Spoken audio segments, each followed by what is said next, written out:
maisha inakauka bana. Sasa mimi saa hii sijui Rema ako wapi. Sasa mimi saa zingine nasikia hata kwenda kutafuta DJ mimi nikuwe nachukua ma content. Oya Kinara.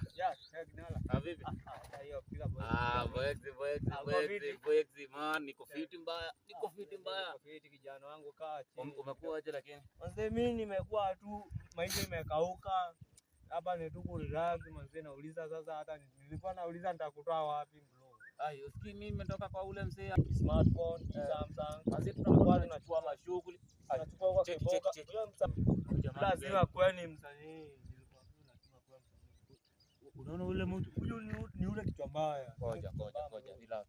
Ule mzee wa mabambo ni Oya mzee. Oya Kinara. Aliaje mtana? Bana. Mambo iko fresh barida manzi, uko fiti. Wewe za Kinara.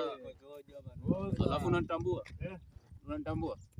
Ni hapa mtaani mimi hapa ndo champe mzee. Champe. Bana. Huyu ni ile Mr. Moshi manzi bana, ni hapa huyu ni msanii mwenzangu.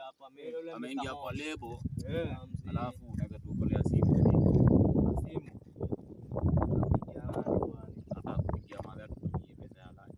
Sawa, lakini salio si mingi.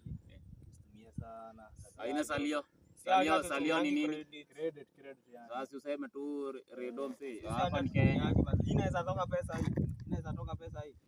Nini? Inaweza toka pesa unasema inaweza toka. Weka ile namba ya maadhifa. Ile kisilo ilikuwa kisilo. Mzee, watu wanane. Sawa. Watu wanane. Mzee. Toka. Kuna simu yako umeacha hapa? Toka bana. Ni mali safi.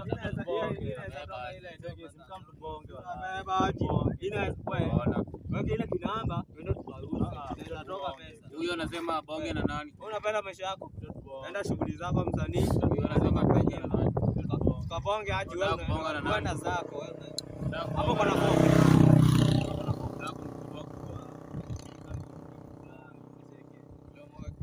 watu bonge aje. Relax bana. Tunakuambia ujinga ni kuonesha. Unajua mimi nani? Bana hiza.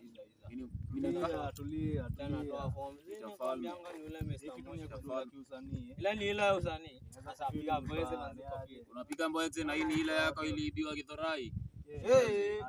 Wewe ni mwizi nani? Niko fiti manzi mpya. Itakuwa na songia ile tu. Ni ile yangu, si ndio? Sasa nikupe yako form kwanza. Ndio unakaa msema study pia lazima. Bana. Kwani leo tunaomoka mara